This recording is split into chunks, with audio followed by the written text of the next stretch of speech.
I finished 7 books in May. Let's talk about them. The reason why I said finish 7 books instead of read 7 books is because the first book, East of Eden by John Steinbeck, I actually started the month before, but it took me a really long time to read. This book was really beautifully written, but it dragged on for a really long time. But in hindsight, the more I look back on it, the more I can appreciate the writing style of the book and all the beautiful symbolism and complexity and illusions. It's a really huge commitment to get into and start reading, but I do think it was worth it, and I gave this 4 stars. The next book I read is one of my new favorite books, which is Babel by R.F. Kuang. I really loved all of the linguistics talk in this book. I found it especially interesting. But on top of that, I really love the social commentary that Kuang incorporated into the book and the nuance of all the different characters involved and how they all have different perspectives on rebellion and imperialism. And I think it's just such a great read. Not only does it include all the social commentary and intellectual themes, but it's also a really interesting book to just read. I had such a blast reading this book. And this for me was a 5-star book and definitely my new favorite book of all time. The next book I read was technically a novella, which was Spectacular by Stephanie Garber.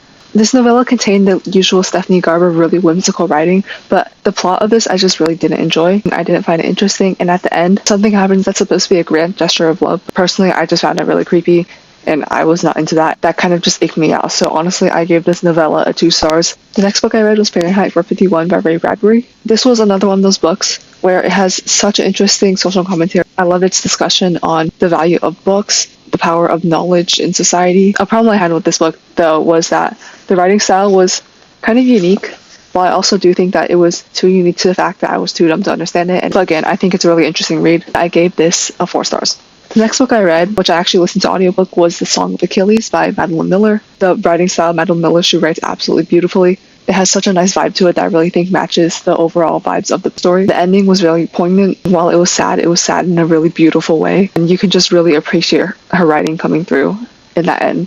I think it's definitely worth a read, and I gave it 4.5 stars. The next book I read was The Martian by Andy Weir. I love this book so much. There's so much innovative problem solving that happens in the book. The protagonist really explains his entire thought process throughout all of the challenges he's navigating through. And as someone who loves science, I thought this was really interesting. And even if you don't love science, I think this is just a really great story about problem solving, human ingenuity. Andy Weir's books are just great. I love them so much. This was, again, another 5 stars. And finally, the last book I read in May was The Great Gatsby by F. Scott Fitzgerald. I thought the discussion of the idealization of the American dream was really interesting. I especially thought that Gatsby's sort of disillusioned love towards Daisy was such a fascinating character exploration. I thought that the writing was really beautiful, but I also thought, again, that I was too dumb to understand what was happening. So like with Fahrenheit 451, I had to Google a few things that happened afterwards to really understand all the symbolism. I think this is a really good read. I gave this another 4 stars, and I think it's definitely worth reading if you haven't already.